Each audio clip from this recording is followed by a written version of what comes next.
I screwed that up. I had no audio. Let me tweet that. I had no audio. Problem solved. New link. Just feels like one of those days. Days? Weeks? Months? Decades. As people start to filter back in, I was trying to fix some audio before this. It didn't work. I can actually see my levels moving now. So yeah, it's okay now. Thanks everyone. And what I was trying to fix is last week, a couple of people said there was a little bit of a low hum, like a low hiss, low pass filter, whatever it is kind of thing. And I was trying to fix that today, and I don't think I have. I think there's still a little bit of it there. And I started mucking around with audio devices. Well, I've even got this freaking cloud lifter thing here sitting on my desk, which I used to use. And then, frankly, I don't really have a lot of time because I'm meant to go and drink beer in about 15 minutes. I'm literally drinking a cup of tea before that. It's actually tea too, like you can just see from the camera. It's not one of those, I'm holding a coffee mug, therefore I must be drinking tea. By the way, it's beer. No, it's tea. So, Buddha tears tea proof. there's the tea bag. The tea bag, the infuser thing. Srijan, apologies if I mispronounced that. So there's still a bit of a hiss. Better than nothing. Yeah, look, I know, and I honestly thought about, do I just go and do it with the iPhone and the external mic and everything? I think I want to try and fix this properly tomorrow. What I really want to fix properly is my Apollo Twin from Universal Audio that I've had for more than a year. I still can't get to work with the microphone without it killing the video. And I know it's super weird, but if I'm streaming the video, then it doesn't work.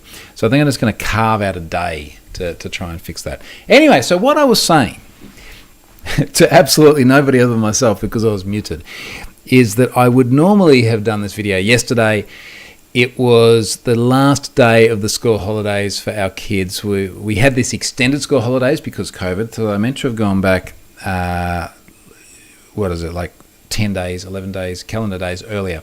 But because COVID, they all got an extended school holiday, but not all the schools did that. Different schools did different things. So we were like, okay, well, a bunch of kids are back at school. You're not. Let's go to the theme park. So we're at Wet n Wild for a day. And this is like Wet n Wild, the theme park. We will talk about another breach for which that name could have been connected in other stuff. Move on. Fritz says, wearing a sweater, cold streak. Good evening, morning all. Well, yes and no. So it is a little bit windy and a little bit dreary. But also I was only wearing a tank top underneath this. And I was like, I should be a bit more presentable. And I didn't feel like going and getting a T-shirt. And this was just laying around. So anyway, yes, it is a cold streak. It's down to 25 degrees in my office. Celsius. So yes, a little bit cold. Okay, yes, I see Per here saying there is a white noise like a fan. Yeah, the only thing is I'm pretty sure it's not picking any of that up. By pure coincidence, this week coming, so the Friday coming actually, Thursday, Friday, is the day where my acoustic paneling goes on the wall there and the ceiling there. Now, you won't see any of it from there, but I'll post some photos later on. So I am going to be giving a whole bunch of new attention to trying to get my audio absolutely spot on. And I've got to figure out why this regressed. I don't know. Alrighty, let me talk about a few things. I put a few notes here for what I'll be talking about today, and I'm going to do them fairly briefly, just in the interest of time today. 3D printing versus painting. Now, I just thought this was worth just touching on very, very quickly. I shared a photo via tweet of a PowerPoint on my wall where it wasn't quite painted all the way around. I had some PowerPoints replaced. Long story why, but anyway. The new ones are very, very slightly smaller. And when the Sparky electrician fitted them, you could just see a bit where it hadn't been painted correctly underneath. Now, what wasn't entirely clear on the photo is that it's not just paint. There's actually like a bit of a hole there. So it'd basically need to be plastered and painted in order to fix that. I got a 3D printer. I can fix this. I will just make like a bracket, which is only about 2 mil deep, but ended up being like I guess about a 10 mil border around the PowerPoint. Perfect white match to the PowerPoint, problem solved. And a bunch of people are like, why don't you just paint it? Well, first of all, the whole thing. Secondly, I actually don't have the paint. Thirdly, I think I'd stuff it up. If I did, I just do not trust myself painting a wall. I've seen professionals do it. I know it's not a high-tech thing, but I just something I'd screw up, or I'd spill paint on the floor or something like that. And I think part of it as well is it is cool fixing like real-world problems with a 3D printer. I think it's just kind of a fun thing. Now, I see a few people commenting here about Cloudflare and Azure, so let me jump into that. And it's pretty much what I said here in the title, is that they have covered the cost of my enormous bandwidth bill, my 11,000 Australian dollar bandwidth bill. So I'm just going to choose what I say carefully, because I'm not sure how much of what was said to me by whom is things that I should be relaying or not. But Matthew Prince, the CEO, did tweet publicly and said he and the people at Azure have discussed and they're going to cover the bill, and they have. So that they literally both made donations via the donations section of Have I Been Pwned of the same amount, which is equal to roughly half of the bill. There's a AUD USD thing, but who cares? It's not an 11,000 Australian dollar bill hitting my pocket anymore. Now, but by doing that, and the fact that many other people did come forward and support as well, it actually means I am in a net positive donation or net positive financial position out of this by virtue of the donations on top of what Microsoft and Cloudflare made, which I do not recommend this as a way of making money. This was a high-risk gambit because I was basically 11 grand in the hole, and now I've managed to come out on top, which is a nice outcome. But a few things sort of came out of this that I thought were interesting. Now, obviously, first of all, there was the big lesson that I learned. I spoke about that last week. I cannot escape the fact that Azure bandwidth is exorbitantly expensive. Now, it's not just Azure. They do need to try and be competitive where they can with other cloud providers. Other cloud providers do charge a lot for bandwidth too. But holy cow. So I do have something in mind about how to tackle this, irrespective of the fact that Cloudflare is now caching the larger files and I shouldn't ever get hit with a bill at this again. But I do have something in mind. I'm going to talk about that later on after I do it. There was a bit of a theme. When I say theme, a small handful of people, I don't know, it's like 2 or 3 people, raised something which I did want to touch on. Now, what they said was something to the effect of, it's great that Troy got his bandwidth bill covered, but he's got profile or exposure or whatever you want to call it. What about everyone else? Like he only got it because of this. And I sort of disagree with this in a couple of ways. Now, to be clear, it definitely helps. Like having an audience definitely helps. It helps with everything from a case like this through to finding support people to help me with things. If I can go out and tweet and there's a couple of 100,000 followers and a small percentage of them see it, that's still a number of people. So that definitely helps. However, I will say, a number of people popped up and said, there are channels to go through and raise billing issues such as this, excessive charges.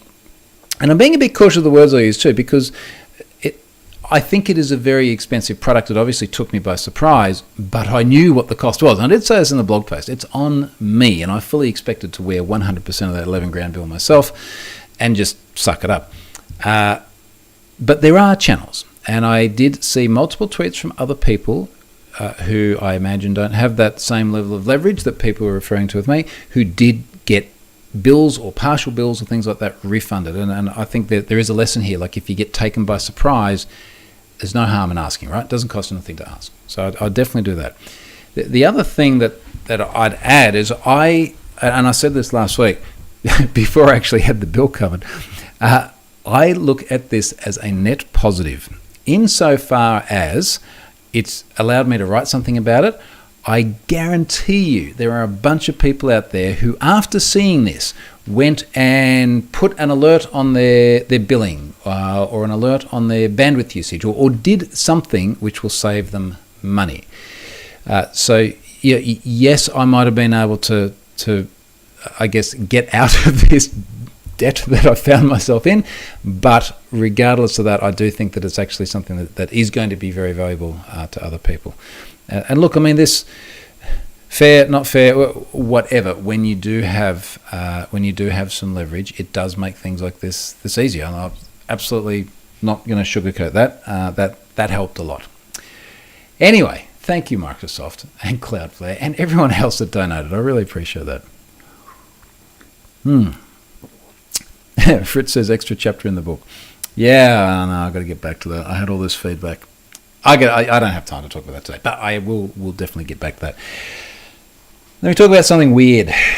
The no strings breach. Now, boy, oh boy, how am I going to tackle this? I'm going to actually go to the site that posted this breach, alleged breach. And I'm going to read what it says about it. Nostrings.com.au, Aussie dating site with no strings attached. Like Hump and arrived, I presume. Over 850,000 lines, over 150,000 unique emails. What kind of data do you ask? Very interesting data. Judge yourself. Now, I was going to say if you got kids in the car, maybe turn it down. But I'm not sure that these words will actually make sense to them if they're kids anyway, so maybe just don't explain it. I am just going to read out the column names. I'm just the messenger, reading the column names. ID, name, email, country, state, city. So far, so good. Birth 1, birth 2. Why? Why is there birth 1, birth 2? Type, seek, headline, page loaded, marital status, relocate, height 1, height 2. You will see a pattern here. Body type 1, body type 2, smoking 1, smoking 2, drinking 1, drinking 2, education 1, education 2, occupation 1, occupation 2, race 1, race 2, religion 1, religion 2, sexual orientation 1, sexual orientation 2, male endowment 1, male endowment 2, circumcised 1, circumcised 2, bra size 1, bra size 2, description, description chars, description dots, ideal person looking for photos used. Interesting. Interesting. It's always interesting when there is a more salacious sort of service in a data breach, simply because it is more impactful. Everyone knows the story about Ashley Madison. Everyone knows people literally killed themselves as a result of the Ashley Madison data breach. It's a headline maker. Now, this was small, localized, being Australian, so in some ways not really newsworthy, but it was more the fact they had this data in there. So on to verification. So I go through and I grab some Mailinator addresses, go to the website, do some password resets. The password reset emails come through. So yes, the email addresses in the alleged breach did exist on the site. But as I'm using the site, I'm just like, this is weird. It is weird. Weird for multiple reasons. Number one, no HTTPS. Now, I know I've been harping on about HTTPS for a very long time, but just about everything has it now. But to not have it at all on a site like this was just extraordinarily odd. The site itself felt very wishy-washy, just weird things. So I'll give you an example. Section here called current promotion. For the price of just $50, sign up as an Life member. An Life member? And this is like one of the first things I saw, which was really, really weird. Now, what else are we looking at? Oh, it's copyright 2020 Gaypal, as in a play on words of that other really famous brand that we know very, very well. But then it wasn't sort of clear whether it was like a gay dating site or whatever. I mean, when you sign up, you can decide if you are a man, a woman, or a couple, and what you are looking for, and it could also be a man, a woman, or a couple. You put in your birthday. But it felt just very odd. Now, I sometimes, like, you know, when something just doesn't feel right, but you don't necessarily know exactly what it is, you can't really put your finger on it. You know what else is really odd? And I've only just noticed this. They've got SRI attributes on their JavaScript tags. Let's jump into source code. And the reason I find that a little bit odd is that there are very few sites that actually use SRI. And SRI is not something that we've been using for very long either. Anyway, so the whole thing just feels a little bit weird. And I'm speaking with a couple of different journalists about it, because after I tweeted about it, people got really interested.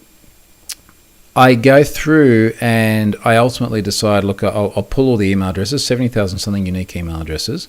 I went and I found, have I been pwned subscribers in there? I actually found about 80 of my 4.1 million subscribers in this data set of 70,000 odd email addresses. That's a very, very low hit rate. It's about 0.1%.